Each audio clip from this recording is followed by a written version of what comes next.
Welcome back to another episode of Rock Boys Football. There a lot of noise over the last 24 hours about the future of this Oregon quarterback room. And quite frankly, before Jaron, Keaew, Sagapolutele even entered the portal, there was still noise about what's Oregon going to do at quarterback going into 2025. Look, we talked about it yesterday.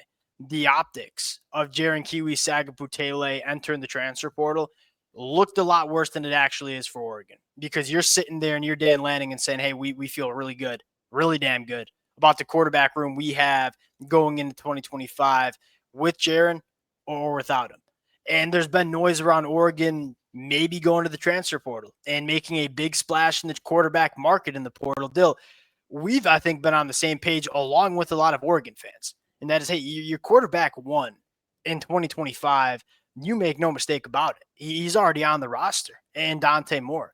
And what I think excites me about Dante Moore is he finally got that developmental year. Now, I couldn't believe how many people were going to Twitter 12 months ago and Dante Moore committed to Oregon and we're tearing this kid apart.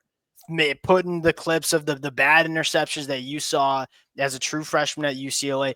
Look, one, to start as a true freshman at quarterback is extraordinarily rare, and it's really hard to have a lot of success when you're playing on a UCLA offense that had one of the worst offensive lines in the country and not a lot of pass catchers to help you.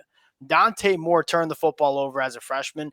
It's because if he wasn't playing hero ball and wasn't trying to make some high-level throws, UCLA wasn't winning many football games.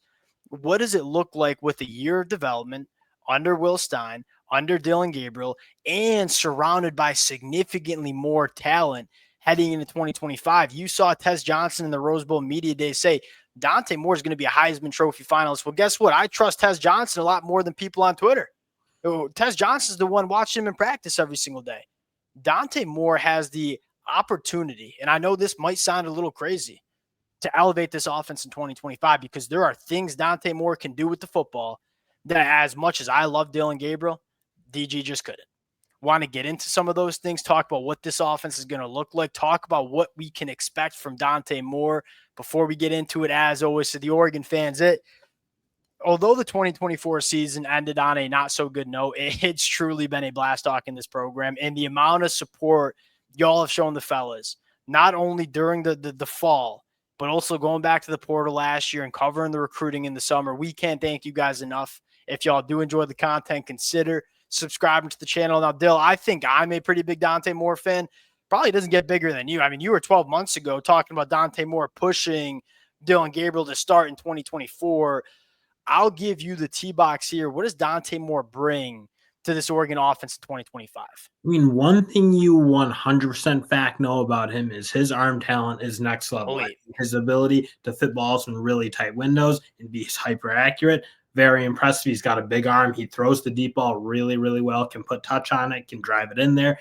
Just a really complete thrower of the football. Again, the one thing was you kind of said, just making some freshman mistakes, not seeing guys in coverage at times, having to do too much was certainly a huge part of that, because you said it, UCLA was just a horrible team when he was starting for them. But in terms of what he can do as a pure thrower, I don't think there are many guys in college football who would really be above. So we could either start with what Dante Moore needs to clean up going into 2025 from what we saw of him as a freshman, or we could start about what he brings. I personally am a bright side guy. Let's start with the positives. The thing I'm looking forward to the most here is what he can do pushing the ball vertically down the field and what he can do throwing the ball to the boundary. Because you look at the two things, again, this is not a knock on Dillon Gabriel. He was very good for Oregon in 2024. The two things that, and we kind of knew this going in, kind of capped Dillon Gabriel, was the arm's not massive. There's no howitzer attached to DG. He's a very good decision maker. He's very accurate with the football. Don't get me wrong. It's not a bad arm. There's a reason he put up the numbers he did, but there were things that you didn't necessarily want to ask DG to do all the time. And we kind of saw that bear out. I mean, you look at pushing the ball down the field, only 10% of Dillon Gabriel's throws went 20-plus yards down the field. The verticality in this Oregon offense, especially in that game against Ohio State, kind of got them in trouble. Now, I think, secondly, Dillon Gabriel's struggles to throw to the boundary, that also was there. Dill, if I had to guess, how many throws do you think Dillon Gabriel made between the numbers, if you were just go percentage? I guess it'd be 82% or Yeah, something. it was almost 70%. And that's a very, very high number. And that's you really went high there. But that's kind of to kind of say that that's where he did most of his damage. And I think a lot of that reason was when you see him throw from the opposite hash to the boundary, it wasn't always there. You got to put a lot of juice on the football if you want to throw it to the boundary. That wasn't necessarily DG's game. So I look at Dante Moore. Partially what excites me the most is if you're Will Stein and you're building the offense around Dante Moore, there are things you can ask this kid to do with the football that you didn't really feel that comfortable asking Dillon Gabriel to, in giving you that extra flexibility in terms of what you can ask your quarterback to do. It's only going to make this Oregon offense run better, in my opinion, in 2025. Because it opens up the playbook. I mean, you see just how much more space you create when you can really rip it to the boundary consistently. I mean, you force defenses to play you a little bit differently. Yeah. There aren't necessarily like those holes that they can kind of like, okay, we don't need to worry about this part of his game. Like what got, sorry to interrupt you here, but what got Oregon in trouble against Ohio State? They were leaking Caleb Downs right into the middle of the field, trying to take that away. And when you took away the middle of the field, Oregon struggled to have a response. And I think that's largely because there's not a ton of their offense that goes to the boundary, goes vertically down the field, because that's just not DG's game. Having a more, I would say, physically capable quarterback that can make some more throws to the boundary in the deeper third is only going to help what this Oregon offense can do in 2025. The second reason I am so excited to see what he can do in the 2025 years, no, the talent's not even close. I mean, it's one thing to dunk on Dante Moore because he made a lot of freshman mistakes at UCLA, and the freshman mistakes were there. There's no arguing that. But he's also behind an offensive line that he was under pressure 40% of his dropbacks his true freshman year in 2023. It's a true freshman quarterback behind one of the worst offensive lines at the Power 5 level in 2023. What did you expect? You compare that to what Dillon Gabriel operated with in 2024. He was only under pressure less than 25% of the time. You take a look at quarterback pressures. UCLA only playing 12 games last year, maybe 13, 155 quarterback pressures. Oregon played a conference championship game and a bowl game. They played 14 games, 91 pressures. That's more than 30% less. The cleaner pockets, when this kid has a clean pocket and he can step into his throws, is extremely dynamic with what he can do with the football. He's going to get that from Oregon in 2025 as well.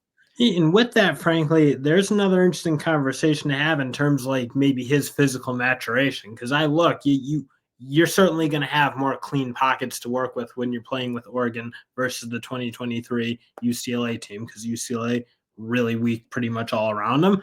Yeah. But that's another area I think that he can make some massive strides, similar to like what Quinn Ewers was able to do. Like his first year playing at Texas, I think most of us looked at that like he's probably on the wrong side of like the athletic paradigm. You're not saying every quarterback needs to be a great athlete. Not everyone needs to be Lamar Jackson. But you need to be a serviceable one.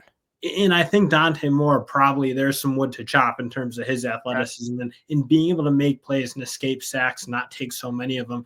Because that was one issue I felt like, again, and not all of it was on him, but there is an ability for him to, I think, elevate his game and be a bit more of a playmaker. Because, again, when you come in as a freshman, yeah, not only is it like in terms of like your ability to diagnose coverages and do some of those things that everyone kind of thinks about, but just being the athlete you need to be at times. Not every freshman is that guy. And again, there's strides to be made. And if he can put some of that into his game and be a bit more of a playmaker, I think you get a really dangerous version. Because one thing he can do is sling it on the run and sling it off platform. If he can kind of evade some of those sacks and make some of those type of plays, I think you see it really. And I think at the end of the day with this conversation is, I think you brought him in. The plan always was for him to be your starter in 2025. What quarterback in the portal, like outside of maybe John Mateer, Washington State, who I think's a dude, like Quinn Ewers. That's the, let's be frank about it, right? That's the name that we're seeing getting connected to Eugene, Oregon. Okay, Texas loses to Ohio State. It's Arch Manning in the season in 2025 for Texas. Quinn Ewers does not go to the NFL draft, goes to the transfer portal. Dill, if you are Oregon, are you even look, would you want to add Quinn Ewers to your quarterback room? Yeah, why would you not? But who would you want to rock with in 2025? Because quite frankly, for me, Like, I'm more excited to see what Dante Moore can be in 2025 than getting another year of Quinn Ewers, who is solid, but I don't think is elite. Yeah, I would be going Dante Moore, and it's not even really an anti-Quinn Ewers thing. It's just like he is what he is at this point. Like he's not a guy who I think is a hyper elevator of your team around him. I think when he's in a good system and when as Texas kind of improved as a program, you saw him improve. And that's not like a shot at him. He Yeah, is a very solid quarterback, but like he's not a guy who elevates your team a whole lot. Like they'll be really good with Quinn Ewers. I think they could be like really great, if you will, with Dante Moore. that's almost what I'm most excited about is he's coming into a system that's really good. Like it's really easy on quarterbacks. Bo Nix had a great time with it. Dillon Gabriel had a good time with it. Will Stein's going to dial it up and make a lot of things easy. But Dante Moore, I feel strongly about this too, is that quarterback that I can come into a good system, operate really good most of the time, but when it's time to go be great and go make national championship caliber throws, I think Dante Moore can be that guy. That will be something to kind of watch is like, can he be that guy to work his checkdowns and kind of operate within the offense? Because again, UCLA, you certainly saw too many moments where he was going way outside of almost what they were asking him to do. Yeah, and not 100%. that. I mean, there was an element of him certainly having to do it, but that's always something you look at with those hyper talented quarterbacks. Like, can you get that in the moments you kind of want to see it, but also play within the offense? Because what Oregon has going right now works, and it works really well. You don't necessarily want to see a guy come in freelance it too much just because he has that type of ability. It's called walking the line.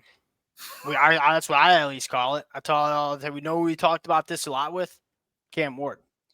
Cam Ward kind of had the same problems at Washington State. Look, the great's great, but there were also some roller coaster moments where you wanted to eliminate those lows. And what we said was going to Miami with better offensive line, with better pass catchers around you, he's not going to feel the pressure to be that hero every single snap. That's exactly what we got. I think Cam Ward is the best quarterback in the country for the Miami Hurricanes. I think you can get that for Dante Moore. It's hard for young quarterbacks to learn how to walk that line because you were able to get – he's a Michigan guy. As Michigan fans, and we've been following this kid for a while, you turn on the high school film and your jaw is pretty much dropped the whole time. But as a young quarterback, you're learning, hey, I can't get away with some of this stuff that I got away with in high school. And learning to walk that line between, hey, I'm going to make some difference-making level throws, but I'm also going to walk the line and not turn the ball over, put the ball in harm's way.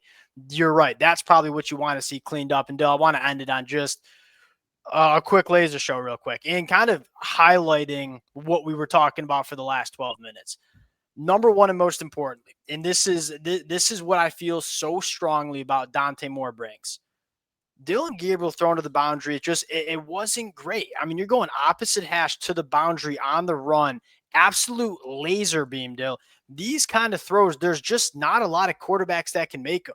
And I know it's only going for, a 7-yard gain here. You're actually picking up the sticks. It's an 8-yard gain. But it's a throw that there's not a lot of quarterbacks that have that in their arsenal. And being able to make that throw allows Will Stein to ask things to Dante Moore to do that maybe Dillon couldn't. Then secondly, pushing the ball down the field, Dill, it's so pretty. It's pretty, but it's easy. I mean, this is just so easy for Dante Moore to just let it rip 50 yards down the field and drop it in the bucket. Very comfortable pushing the ball down the field. One thing you see a lot of is hitting guys in stride, because that's something it's really disappointing when you have those type of plays to be made and you either underthrow them. Certainly don't want to overthrow them. Underthrow, it shows up good in the box score, but when those can be touchdowns, you want to see him be touchdowns. He's a guy who really consistently, and not just on the deep ball, hits his wide receivers in stride. And you talk about that accuracy and that ability to make yards after the catch kind of happen. I think that's something that's very underrated in his game. Next one up. Sorry. I would respond to you, but I just want to keep the laser show going here. Keep riding the momentum. Fair enough. Boundary, deep ball. Drop it in the bucket. Right on the backside shoulder. I mean, you can't throw that ball any better, Dill. And it looks so easy. He generates velocity so easy on the football. Last throw. This is the tight window. This is some of the stuff that maybe hey, when it's 3rd and 3, and that's the only throwing window you can find, it's good to know Dante Moore can fit it in here, but maybe we sometimes learn not to fit it in all the time. But this throw is disgusting. I mean, there's no throwing window here. They're giving you like that cover two, cover three look. I think cover three look. You got to fit it in behind the underneath zone before that safety can come down. There's probably a foot by foot box that you can put this ball to. Dante Moore does it. Now, do you want to see him making that throw every single time? No, probably not, because you are putting the ball in harm's way. But knowing you have a quarterback that can make national championship throws like that, if he can learn to walk that line and he can learn to take care of the football better, which again I think he has probably learning under Dillon Gabriel and Will Stein, I think you're looking at one of the best quarterbacks in the country. I feel strongly about it. We'll pause it there. Appreciate you guys rocking with it. If y'all do enjoy the content, consider subscribing to the channel. Appreciate you guys. We'll talk to y'all later.